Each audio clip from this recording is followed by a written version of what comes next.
গল্পটি শুরু হয় স্কটিশের একটি আইল্যান্ড থেকে, যখন বিষাক্ত একটি ভাইরাস মানুষের মধ্যে ছড়িয়ে পড়েছিল।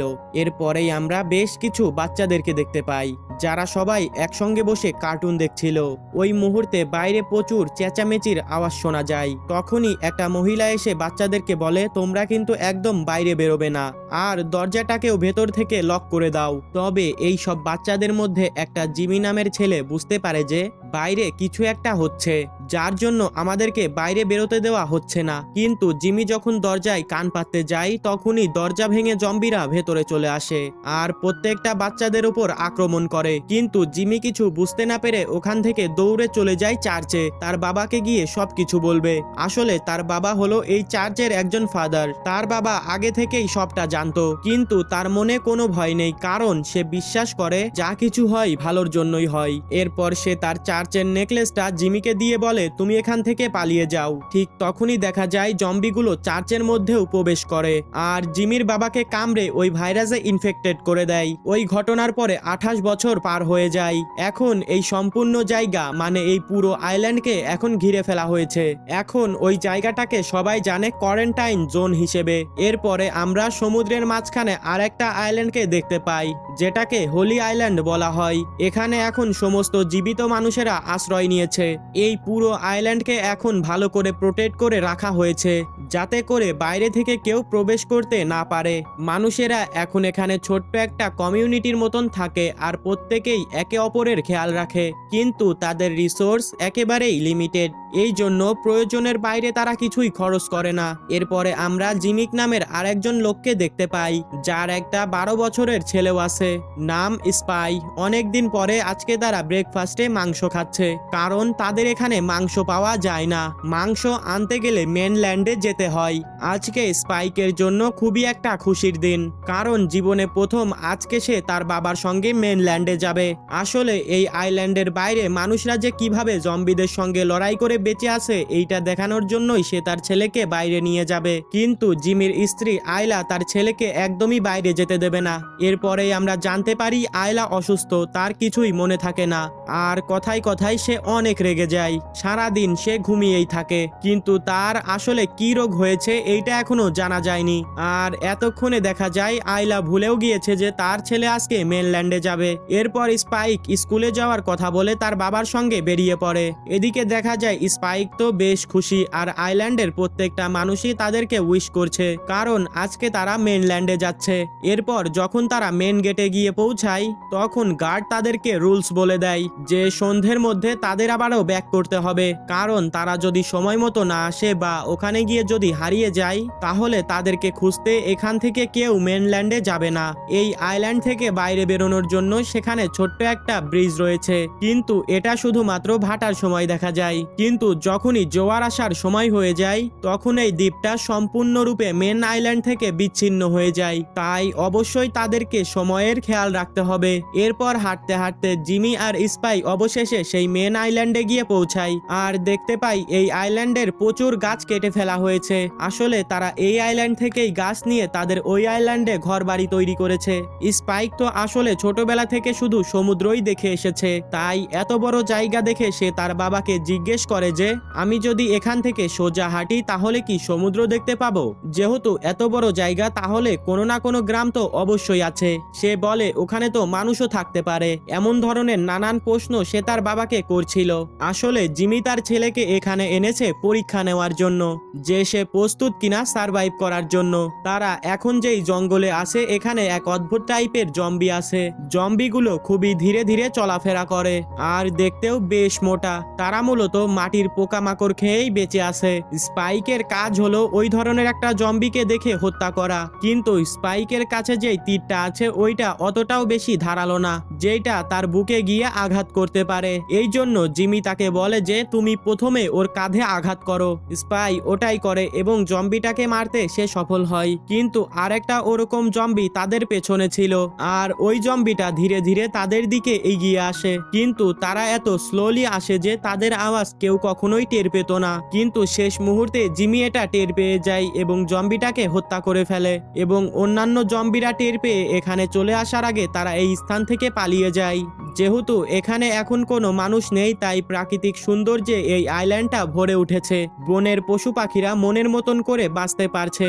এরপর তারা সেখান থেকে হাঁটতে হাঁটতে ছোট্ট একটা পরিত্যক্ত বাড়িতে এসে পৌঁছায় আর ভেতরে ঢোকে ওখানে কিছু আছে কিনা দেখার জন্য, কিন্তু তারা এখানে তেমন কিছুই খুঁজে পায় না। কিন্তু একটু ভেতরে যেতেই দেখতে পায় একটি জম্বিকে, যাকে উল্টো করে ঝুলিয়ে রাখা হয়েছে।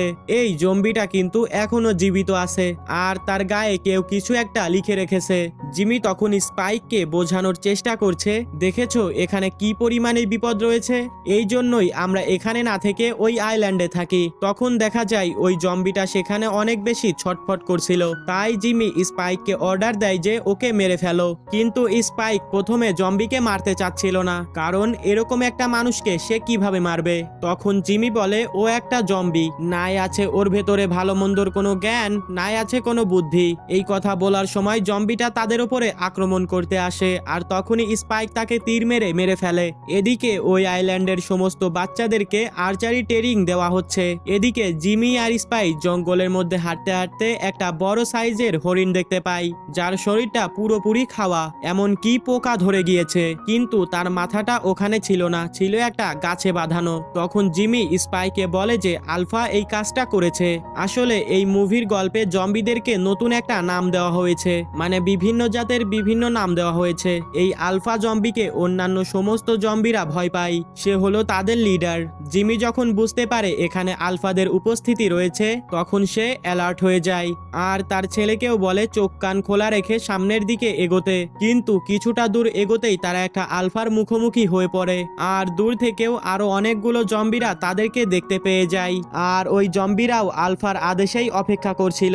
আর আলফা যখনই আদেশ দিয়ে দেয় তখনই ওই জম্বিরা জিমি আর স্পাইককে আক্রমণ করতে আসে। স্পাইক তো ছিল অনেক ছোট, এই জন্য এত জম্বি একসাথে দেখে সে ভয় পেয়ে যায়, এই জন্য সেখানে বেশ কয়েকটি তীরও সে মিস করে। তাই এখন তারা তাদের প্রাণ বাঁচাতে ওখান থেকে পালিয়ে একটা ঘরের মধ্যে আশ্রয় নেয়। এইভাবে দুপুর গড়িয়ে প্রায় সন্ধ্যা নেমে আসে, কিন্তু আলফা তো এখনো ওখানে দাঁড়িয়ে আছে। স্পাইক তো নিজেকে নিয়ে বেশ হতাশায় ছিল, কারণ আজকে সে অনেকগুলো তীর মিস করেছে, যার জন্য তাদেরকে এখন এখানে লুকিয়ে থাকতে হচ্ছে। তবে সে প্রথমবার বাইরে এসেও যথেষ্ট পরিমাণ সাহস দেখিয়েছে, এই জন্য জিমি তার জন্য বেশ প্রাউড ফিল করে। এরপর স্পাই দেখতে পায় দূরে একটা জায়গায় আগুন জ্বলছে। সে তার বাবাকে জিজ্ঞেস করে ওখানে কি হচ্ছে। জিমি তখন বলে যে আমিও জানি না, আমি ওদিকে কখনোই যাইনি। আজকের রাতে তারা সেখানেই আশ্রয় নেয়, কিন্তু সকাল হতেই তাদের ঘুমটা ভেঙে যায় একটা কাঁপুনির জন্য। আসলে তারা যেই বাড়িতে আশ্রয় নিয়েছিল সেটা ছিল বেশ পুরনো, তাই হঠাৎ করেই ওই বাড়িটা এখন ভেঙে পড়ছিল। কিন্তু তাদের ভাগ্য ভালো ছিল যে সময় মতো তারা বাড়ি থেকে বেরিয়ে যায়, কিন্তু এখন যেহেতু তাদের লুকানোর মতন আর কোনো জায়গা নেই, এই জন্য জিমি এখন ডিসাইড করে যে তারা আবারও তাদের আইল্যান্ডে ফিরে চলে যাবে। কিন্তু তারা যেই ব্রিজটা দিয়ে যাবে সেইটা এখনো পুরোপুরি বের হয়নি, কারণ এখনো জোয়ার চলছে, তবে পানি সেখানে ততটা বেশি ছিল না। তারা ওখান দিয়ে এখন আস্তে আস্তে দৌড়ে চলে যেতে পারবে। কিন্তু আলফা নামের যেই জম্বিটা সেখানে দাঁড়িয়ে ছিল সেইটা এখনো তাদের পিছু ছাড়েনি। স্পাইক আর জিমি যখন পেছনে আলফাকে দেখতে পায় তখন তারা জোরে দৌড়াতে শুরু করে। তখন ওই আলফাও তাদের পিছে পিছে দৌড়াতে থাকে। অবশেষে তারা কোনো মতে তাদের গেটের কাছে গিয়ে পৌঁছায় আর বাঁশি বাজাতে শুরু করে, যার কারণে ওয়াচ টাওয়ারে থাকা প্রত্যেকটা মানুষই অ্যালার্ট হয়ে যায় আর তারা একসঙ্গে তীর মারতে শুরু করে। কিন্তু এত অল্প আঘাতে তো আলফা মারা যাবে না, এই জন্য এবার তারা একটা বড় আগুনের তীর ছোড়ে আর ওটার কারণে অবশেষে সেখান থেকে আলফা চলে যায় আর জিমি আর স্পাই অবশেষে তাদের আইল্যান্ডে ফিরে আসে। তারা ঠিক মতন ফিরে আসতে পেরেছে বলে তাদের জন্য একটা পার্টির আয়োজন করা হয়। জিমি এখানে স্পাইকের নামে অনেক প্রশংসা করছিল, প্রত্যেকটা মানুষই স্পাইকের এই বিজয়েতে অনেক হ্যাপি। পার্টি শেষে জিমি চলে যায় অন্য একটা মেয়ের সঙ্গে একটু সময় কাটাতে, কিন্তু এটা আবার স্পাইক দেখতে পেয়ে যায়। স্পাইকের এই জিনিসটা খুবই খারাপ লাগে, তৎক্ষণাৎ সে ওই ক্লাব ছেড়ে চলে আসে নিজের বাড়িতে। তাদের বাড়িতে তখন ছিল স্যাম নামের একজন বয়স্ক লোক, যে গোটা আইল্যান্ডটা দেখাশোনা করে। তাই স্পাইক তাকে ওই আগুনের সম্পর্কে জিজ্ঞাসা করে, যেটা সে ওই মেনল্যান্ডের পাহাড়ের উপর দেখেছিল। স্যাম তখন জানায় যে ওখানে একজন ডাক্তার থাকে, যার নাম হলো ইয়াং জেউসন। জম্বিরা আসার পরেও ডাক্তার তার জায়গাটা কখনোই ছেড়ে আসেনি। স্পাই তখন বলে আমার বাবা বলেছিল ডাক্তারের কোনো অস্তিত্ব নেই, সবাই মারা গিয়েছে। আসলে স্পাইক তার মায়ের চিকিৎসা করতে চায়, কিন্তু তার বাবা তো বলেছে চিকিৎসা করার মতন কোনো ডাক্তারই নেই। এখন যেহেতু সে জানতে পেরেছে জঙ্গলের মধ্যে একটা ডাক্তার রয়েছে, কিন্তু তার বাবা তাকে মিথ্যা কথা বলেছে, তাই এই ব্যাপারটা নিয়ে স্পাই জিমির উপরে একটু রাগান্বিত হয়। তার উপর সে তার বাবাকে অন্য আরেকজনের সঙ্গে দেখেছে। এই সব কিছু মিলিয়ে সে তার বাবার উপরে প্রচন্ড রেগে যায়। পরের দিন সকালবেলায় জিমি তার বাড়িতে ফিরে আসে, কিন্তু সে তো জানেই না তার ছেলে গতকাল রাতেই বাড়িতে ফিরে এসেছে, এমনকি তার সমস্ত কর্মকাণ্ড দেখে ফেলেছিল। কিন্তু সে বুঝতে পারছিল তার ছেলে কোনো একটা বিষয় নিয়ে আপসেট। এরপর স্পাই তাকে সরাসরি জিজ্ঞেস করে যে সে কেন তাকে বলেনি যে ওই জঙ্গলে একজন ডাক্তার থাকে। এরপর জিমি তাকে সত্য কথা বলে যে কয়েক বছর আগে তারা ওখানে গিয়েছিল, আর তারা সেখানে গিয়ে দেখতে পায় একজন ডাক্তার শত শত লাশকে সুন্দরভাবে সাজিয়ে পুড়িয়ে দিচ্ছে। কিন্তু সে যে কেনই বা এটা করছে এবং এর পিছনে তার কি বা উদ্দেশ্য আছে, এই ব্যাপারে তারা কিছুই জিজ্ঞাসা করেনি। তাদের ওই মানুষটার দেখে বেশি একটা সুবিধার মনে হয়নি, তাই ওরা ওখান থেকে সরাসরি পালিয়ে আসে। ওই ঘটনার পর প্রায় 15 বছর পার হয়ে গেছে। এরপর আমরা আর কখনোই ওদিকে যাইনি। এরপর স্পাই তার বাবাকে বলে যদি আমার মা মারা যায় তাহলে কি তুমি ওই নতুন মেয়েটার সঙ্গেই থাকবে? এই কথা শুনতে পেয়ে তো তার বাবা অনেক রেগে যায় আর তার ছেলেকে একটা চর মেরে বসে। তখন স্পাই অনেকটাই কষ্ট পায় আর তার মায়ের কাছে চলে যায়। এমনকি জিমিকে বলে তুমি আমাদের কাছে আর আসবে না, আমাদের থেকে সব সময় দূরে থাকবে। এরপরে স্পাই চলে যায় বর্ডারের মেন গেটে। সেখানে গিয়ে তাদের যেই ঘরে সমস্ত সাপ্লাই থাকে সেখানে আগুন লাগিয়ে দেয়, যাতে করে এখানে থাকা সমস্ত মানুষরাই ব্যস্ত হয়ে পড়ে। আর এই সুযোগে স্পাই তার মাকে নিয়ে সেখান থেকে বেরিয়ে আসে মেন গেট দিয়ে। লায়লা যখন বুঝতে পারে তারা মেনল্যান্ডে চলে এসেছে তখন তো সে বেশ প্যানিক হয়ে যায়, কিন্তু এখন তো তারা আর ফিরে যেতে পারবে না। তখন স্পাইকও তার মাকে সমস্ত সত্যি কথা বলে দেয় যে তারা এখানে এসেছে একটা ডাক্তারের সঙ্গে দেখা করতে। এরপরেই তারা ওখানে যাওয়ার উদ্দেশ্যে বেরিয়ে পড়ে আর যাত্রা পথে তারা একটা বাড়ি দেখতে পায় যেখানে লেখা ছিল B hold he is coming with the clouds, পাশে আবার লেখা জিমি। এখন প্রশ্ন হলো কে এই জিমি? এরপর যখন রাত হয়ে আসে তখন তারা একটা জায়গায় আশ্রয় নেয়। রাতের বেলা শুয়ে শুয়ে আইলা স্পাইককে জানায় যে তার মুখের সাথে নাকি তার বাবার মুখের অনেকটা মিল আছে। গল্প করতে করতে তারা মা আর ছেলে সেখানেই ঘুমিয়ে পড়ে, কিন্তু রাতের বেলা সেই জম্বিটা আবারও এখানে চলে আসে। সে একদম স্পাইকের কাছে চলে আসে আর এরপরেই দৃশ্য পরিবর্তন হয়। আর এর পরের দিন সকালে আমরা দেখতে পাই ওই জম্বিটি ওখানে পড়ে মরে আছে। আর এরপর ফ্ল্যাশব্যাকে দেখা যায় রাতের বেলা আইলাই ওই জম্বিটাকে মেরে স্পাইককে বাঁচিয়ে নেয়, কিন্তু আইলা যেহেতু সবকিছু ভুলে যেত তাই এই ঘটনাটাও তার মনে নেই। অন্যদিকে আমরা কিছু নাট্যর সৈন্যদেরকে দেখতে পাই, তারা ওখানে খুব বাজেভাবে ফেসে গিয়েছিল আর জম্বিদের থেকে বাঁচতে গুলি করতে করতে পালাচ্ছিল, কিন্তু জম্বিদের সংখ্যা ছিল এতটাই বেশি যে বন্দুকের গুলিও কম পড়ে যায়। আর ঠিক সেই সময় ওই আলফা জম্বি সৈনিকদের উপর আক্রমণ করে এবং নৃশংসভাবে কয়েকজনকে মেরে ফেলে। তখন এরিক নামের একজন সৈনিক কোনোভাবে তার প্রাণ বাঁচিয়ে সেখান থেকে পালিয়ে যায়। অন্যদিকে স্পাইক আর আইলাও বেশ কিছু জম্বিদের কবলে পড়ে গেছে। তারা দুইজন পালাতে পালাতে একটা রেস্টুরেন্টের ভেতরে চলে আসে, কিন্তু এর মধ্যে বেশ গ্যাস ছড়িয়ে আছে। এই গ্যাসটার নাম বেনজি, যেটা থাকলে শ্বাস নেওয়া বেশ কঠিন হয়ে যায়। ঠিক ওই সময় এরিক নামের ওই সৈন্যটা এসে গ্যাসের ভেতরে গুলি চালিয়ে দেয়, যার কারণে সঙ্গে সঙ্গে পুরো জায়গাটা বিস্ফোরিত হয়ে যায়, যার কারণে অনেকগুলো জম্বি ওখানেই মারা যায়। এরিকই আসলে স্পাইক আর আরিয়াকে এখান থেকে বাঁচিয়েছে। সে মনে করেছিল এদের থেকে হয়তোবা কোনো সাহায্য পাবে, কিন্তু একটু পরেই বুঝতে পারে এরিক আর আইরাই আসলে হেল্পলেস। এরপর যখন তারা এক জায়গায় বসে কথা বলছিল তখন এরিক হাজার চেষ্টা করেও স্পাইককে কিছুই বোঝাতে পারছিল না, কারণ সে তো ওই ছোট্ট দ্বীপটাতেই বড় হয়েছে। এত অত্যাধুনিক প্রযুক্তি সম্পর্কে সে কিছুই জানতো না। ঠিক তখনই তারা সেখানে এক অদ্ভুত আওয়াজ শুনতে পায় আর আয়রা ওই আওয়াজটাকে ফলো করতে করতে একটা পরিত্যক্ত ট্রেনের কাছে চলে আসে। সে ওই ট্রেনের ভেতরে ঢুকলে দেখতে পায় সেখানে একটা প্রেগনেন্ট জম্বি, সেখানে তার ডেলিভারি পেন উঠে গিয়েছে। আইলা তখন ওই জম্বিটাকে দেখে আর ভয় পায় না, বরং সে ওখানে চলে যায় তাকে হেল্প করতে। কিন্তু পরবর্তীতে ওই জম্বিটা যখন আইলাকে আক্রমণ করতে যায় তখনই এরিক তাকে গুলি করে সেখানেই মেরে ফেলে। তবে ওই বাচ্চাটাকে আইলা হত্যা করতে দেয় না, কারণ তাকে দেখে নর্মাল বাচ্চার মতোই মনে হচ্ছিল। কিন্তু এরিক তো কোনোভাবেই মানবে না, সে মনে করছে যে জম্বির বাচ্চা জম্বিই হবে। এরপর আইলা আর স্পাইকে বলে যে 5 সেকেন্ডের মধ্যে ওই বাচ্চাটাকে আমার কাছে না দিলে আমি সবাইকেই গুলি করে মেরে ফেলবো। ঠিক তখনই সেখানে ওই আলফা জম্বিটা চলে আসে আর সে ওই সৈনিকটাকে নৃশংসভাবে হত্যা করে, মানে তার শরীর থেকে তার মাথাটাকে আলাদা করে ফেলে। চোখের সামনে এরকম ভয়ানক দৃশ্য দেখে স্পাইক আর আয়লা সেখান থেকে ভয়ে পালিয়ে যায়। এরপর যখনই আলফা সেখানে ওই মৃত জম্বিটাকে দেখতে পায় তখন সে বুঝতে পারে এই মানুষগুলোই তাকে হত্যা করেছে। এই জন্যই সে আরো বেশি ক্ষিপ্ত হয়ে ওঠে। স্পাইক ওখান থেকে পালানোর সময় আলফার গায়ে কিছু তীর মারে, কিন্তু এই তীরে তো তার কিছুই হয় না। এরপরেই দেখা যায় স্পাইকরা পৌঁছে গিয়েছে ওই ডাক্তারের কাছে। এরপর সেই ডাক্তার একটা মরফিন মেশানো তীর মারে আলফার গায়ে, যার কারণে আলফাটা এবার একটু শান্ত হয়। এই ডাক্তারের নামই ছিল চেনসন। সে তার পুরো গায়ে আয়োডিন মেখে রেখেছিল। এই আয়োডিনের কারণে জম্বিরা তার কাছে আসে না, কিন্তু এখানে এসে সে জম্বিটাকে হত্যা করে না, মানে ওই আলফাটাকে মেরে ফেলে না, তাকে সে এভাবেই রেখে দেয়। এরপর ডাক্তার তাদের দুজনকে নিজের জায়গায় নিয়ে যায়। এই জায়গাটা দেখতে বেশ অদ্ভুত। জেনসন মানুষের সমস্ত হাড়গোড়কে এক জায়গায় করে একটা টাওয়ারের মতন বানিয়ে ফেলেছে, কিন্তু সে যে এইগুলো কেন করছে সেটা এক্স্যাক্টলি ভাবে জানা যায় না।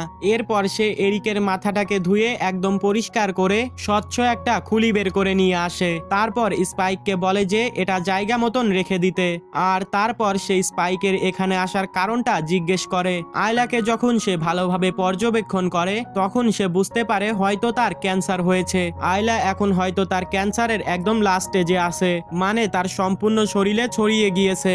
এই পর্যায়ে তাকে আর বাঁচানো সম্ভব নয়। আয়লা নিজেও বুঝতে পারছিল তার হাতে আর বেশি দিন সময় নেই, কিন্তু এতটুকু তার হাতে আছে যে সে কিভাবে মরতে চায়। আয়লা এবার নিজের ছেলেকে জড়িয়ে ধরে আর পেছন থেকে চেনসন স্পাইকে একটা অজ্ঞান করা তীর মেরে নিস্তেজ করে দেয়, যাতে সে সুস্থ অবস্থায় তার মাকে এভাবে চলে যেতে দেখতে না পারে। এরপর ডাক্তার আয়রাকে একটা ইনজেকশন দিয়ে তাকে শান্তময় একটা মৃত্যু দেয়, মানে ঘুমের মধ্যেই সে মৃত্যুবরণ করবে।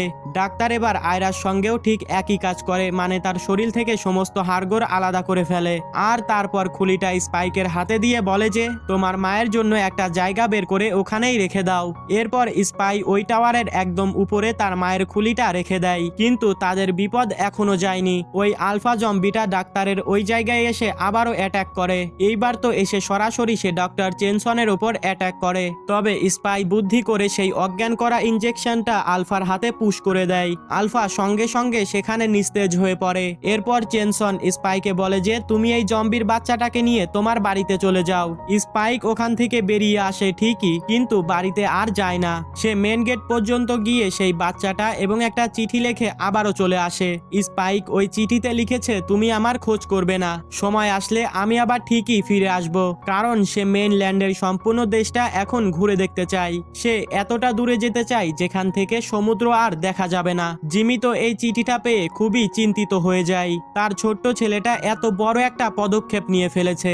এরপর দেখা যায় যখন স্পাইক এই জম্বি ভর্তি জায়গাটায় একা একাই ঘুরে বেড়াচ্ছিল তখনই তাকে বাঁচাতে কিছু মানুষ চলে আসে, আর এই মানুষগুলোর লিডারই হলো জিমি, যার গলায় একটা ক্রসের নেকলেসও আছে। তার সম্পূর্ণ টিমই এখানে থাকা সমস্ত জম্বিদেরকে হত্যা করে দেয়। আর এরপরে আমরা এই জিমির আসল পরিচয় দেখতে পাই। তোমাদের কি মনে আছে মুভির শুরুতে জিমিকে তার বাবা একটা ক্রসের নেকলেস দিয়েছিল আর এখান থেকে পালিয়ে যেতে বলেছিল? আর এটাই ছিল সেই জিমি, যে 28 বছর পরে একেবারে পরিপূর্ণ একটা মানুষ হিসেবে ফিরে এসেছে। তবে এই পার্টে জিমির সম্পর্কে আর বেশি কিছুই বলা হয় না। হতে পারে এখানে বেশ কিছু রহস্য লুকিয়ে আছে, কারণ গল্পের বেশ কিছু জায়গায় আমরা জিমির নাম দেখতে পেরেছি। হয়তো পরবর্তী কোনো পার্টে জিমিকে নিয়ে খোলাসা করা হবে। তো আজকে তোমাদের এই গল্পটা কেমন লেগেছে? যদি গল্পটা ভালো লেগে থাকে তাহলে অবশ্যই কমেন্টে জানিয়ে যাবা। আজকের ভিডিও এতটুকুই, দেখা হবে নতুন কোনো ভিডিওতে। ততক্ষণে চাইলে চ্যানেলটাকে সাবস্ক্রাইব করে রাখতে পারো।